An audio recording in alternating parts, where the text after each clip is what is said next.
నమస్కార్. నా పేరు Ramesh Kadari, high court advocate, Hyderabad, Telangana. ఈరోజు ఫ్యామిలీకి సంబంధించిన మ్యాటర్ని మనం డిస్కస్ చేసుకుంటున్నాం. సో డైవర్స్ అనేది ఏ సందర్భాల్లో తీసుకోవచ్చు. సో ఈ రోజుల్లో డైవర్స్ అనేది ఒకప్పుడు డైవర్స్ అంటే చాలా స్పెషల్గా ప్రత్యేకంగా చూసేవాళ్ళు. డైవర్స్ అయిన ఉమెన్ కానీ డైవర్స్ అయిన మెన్ కానీ కొంచెం సెపరేట్గా చూసేవారు. కానీ ఇప్పుడు డైవర్స్ అనే వర్డ్ మన నిత్య జీవితంలో కామన్గా మారిపోయింది. సో ఇలా మారిపోవడానికి కారణాలు ఏంటంటే పరిస్థితులు ఉన్నటువంటి అందరికి కూడా సెల్ఫ్ రెస్పెక్ట్ అనేది పెరిగిపోయింది. దాంతో ఈ డైవర్స్ అనేది కూడా మనకు కామన్గా మారిపోతుంది. సో డైవర్స్ తీసుకోవడం ఎన్ని రకాలుగా తీసుకోవచ్చు. సో డైవర్స్ మనము మ్యూచువల్ డైవర్స్ అంటాము, కంటెస్ట్ డైవర్స్ అంటాం. మ్యూచువల్ డైవర్స్ అంటే ఇద్దరు భర్త మరియు భార్య వాళ్ళ ఒప్పందంతో మీరు నాకు అక్కర్లేదు, నేను మీకు అక్కర్లేదు అని అనుకున్న సందర్భాల్లో వాళ్ళు మ్యూచువల్ డైవర్స్ అనేది తీసుకోవచ్చు. మ్యూచువల్ డైవర్స్ తీసుకోవడానికి ఎంత కాలం పడుతుంది అంటే దానికి కాలపరిమితి అనేది మ్యూచువల్ డైవర్స్కి పెళ్ళై 1 year అయిందంటే కూడా మనం వెంటనే అప్లై చేసుకొని 15 రోజులు కూడా తీసుకోవచ్చు. ఈ మధ్య జడ్జిమెంట్ ప్రకారంగా సో ఒక వారం రోజులలో కూడా మనం మ్యూచువల్ డైవర్స్ అనేది తీసుకోవచ్చు. సో దాంట్లో ఖచ్చితమైన ఇప్పుడు మనం కారణాలు చూపించాలి. ఆ డైవర్స్ తీసుకోవడానికి కారణం ఇద్దరికి కూడా ఇష్టం లేదు, ఫ్యూచర్లో మాకు కలిసి ఉండడం వల్ల మాకు చాలా ఇబ్బందులు ఏర్పడుతున్నాయి అనుకున్నప్పుడు మాత్రము మ్యూచువల్ డైవర్స్ అనేది ఈజీగా వస్తుంది, అది తీసుకోవచ్చు కూడా. కంటెస్ట్ డైవర్స్ అనేది ఒకరు కావాలి అంటారు, మరొకరు వద్దు అంటారు. అట్లాంటి సందర్భంలో ఈ కంటెస్ట్ డైవర్స్ చేస్తాం. సో ఈ కంటెస్ట్ డైవర్స్ తీసుకోవాలంటే మనకు 7 కారణాలు ఉండాలి. సో ఆ యొక్క 7 కారణాలలో ముఖ్యమైన కారణాలు మనం తెలుసుకుందాం. ఒకటి వచ్చి అడల్టరీ అంటే భర్త కానీ భార్య కానీ అక్రమ సంబంధం పెట్టుకున్నప్పుడు, సో భర్తకు తెలియకుండా భార్య అక్రమ సంబంధం పెట్టుకుంటే ఆ భర్త ఆ అక్రమ సంబంధాన్ని ప్రూఫ్ చేసుకుంటున్నాడు అనుకోండి, అప్పుడు ఆ భార్యకు తను డైవర్స్ ఇచ్చేస్తున్నట్టు నోటీస్ ఇచ్చి డైవర్స్ని ఇప్పించుకునే అవకాశం కోర్టు ద్వారా అవకాశం ఉంటుంది. అంటే అప్పుడు ఈ గ్రౌండ్ను అంటే డైవర్స్ అనే గ్రౌండ్ కోసము మనం ఏం చేస్తున్నాము, ఈ యొక్క అడల్టరీని కారణంగా చూపించి చేస్తున్నాము. అలాగే భర్త కూడా భార్యకు తెలియకుండా అడల్టరీ చేస్తున్నాడు అంటే ఇతరులతోని అతను శృంగారానికి పాల్పడుతున్నాడు అని ఏర్పడినప్పుడు ఆమె కూడా అతనికి నాకు నచ్చట్లేదు నువ్వు అని కంపల్సరీ ఆమె కూడా ఇప్పించుకోవచ్చు. అలాగే రెండవ కారణంకి వచ్చేసి క్రుయాలిటీ అంటే ఏంటి, హింసించడం. సో ఈ క్రుయాలిటీలో ఏమొస్తుంది అంటే ఫిజికల్గా హింసించడము, మెంటల్గా హింసించడం. సో ఈ ఫిజికల్గా అయినా పర్లేదు, మెంటల్గా అయినా. ఫిజికల్గా అంటే ఏంటిది, కొట్టడము, రక్తం గారేటట్టు కొట్టడము, విపరీతంగా కొట్టడము. అంటే ఇట్లా కొట్టడం ద్వారా ఫిజికల్గా హింసించినట్లయితే దాన్ని ఫిజికల్ అంటాము. సో అలాగే మెంటల్గా అంటే మానసికంగా వేధించడం. మానసికంగా ఎలా వేధిస్తారు అంటే ప్రతిరోజు ఏదో ఒకటి అనడము, ఏదో ఒక రకంగా హింసించడము, లేదా సైలెంట్గా ఉండడము, లేదా అనుమానం పడడము అని భర్తకు హింసించవచ్చు, భర్త భార్యకి హింసించవచ్చు.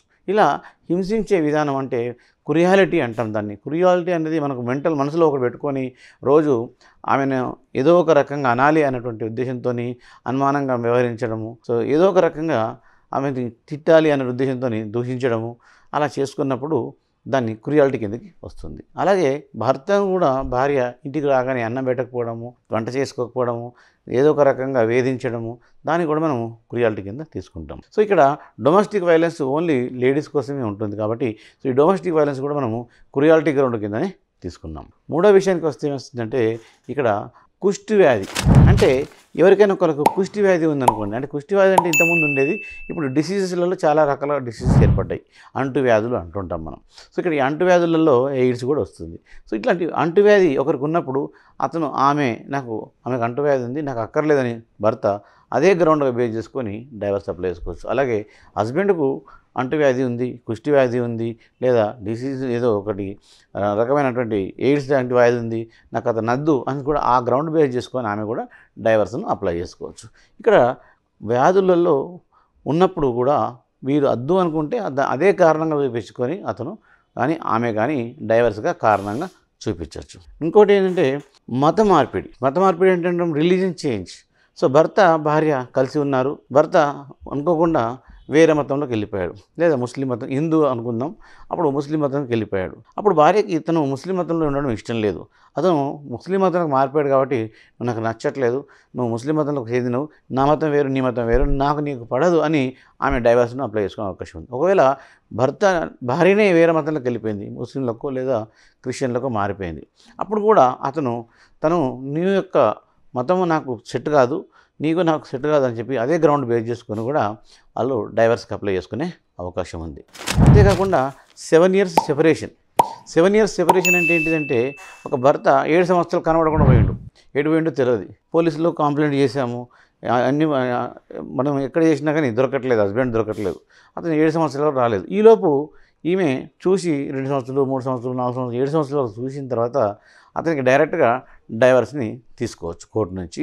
అతను కనబడట్లేదన్న గ్రౌండ్తోని డైవర్స్ అప్లై. అలాగే భార్య కూడా 7 ఇయర్స్ కనబడకుండా పోయినప్పుడు కూడా భర్త 7 ఇయర్స్ గ్రౌండ్ చూపించుకొని డైవర్స్ కోసం అప్లై చేసుకోవచ్చు. అలాగే సన్యాసం స్వీకరించడం, నన్గా మారిపోవడం. అంటే కొన్నిసార్లు సంసార జీవితంలో ఉన్నప్పుడు కొందరికి విసిగించిపోయి కొందరు నన్గా మారిపోతారు. నన్గా అంటే సన్యాసిగా మారిపోతారు. సన్యాసిగా మారిపోయినప్పుడు సన్యాసిగా మారిపోయింది కాబట్టి ఈమె నాకు సంసారానికి పనికిరాదు, ఈమెకు దాని యొక్క సహజీవనం చేయడం ఇష్టం లేదు, కాబట్టి నేను డైవర్స్కి అప్లై చేసుకుంటానని కోర్టుకు గ్రౌండ్ చూపించి అతను డైవర్స్ అప్లై చేసుకోవచ్చు. ఒకవేళ హస్బెండే సన్యాసిగా మారిపోయాడు, ఆమె ఉంది, అతన్ని కూడా డైవర్స్ పిటిషన్ వేసుకొని అతను సన్యాసిని స్వీకరించుకున్నాడు కాబట్టి అతను నాకు అక్కర్లేదన్న ఉద్దేశంతో ఈ విధంగా ఈ యొక్క 7 రకాలుగా మనం గ్రౌండ్ చూపించుకొని డైవర్స్లో డైవర్స్ తీసుకునే అవకాశం ఉంటుంది.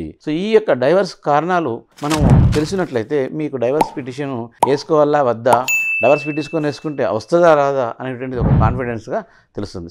ఈ యొక్క 7 కారణాలు మనం గుర్తుంచుకున్నట్లయితే దీంతో మనం ఏదో గ్రౌండ్ మీద డైవర్స్ని అప్లై చేసుకోవచ్చు. Thank you.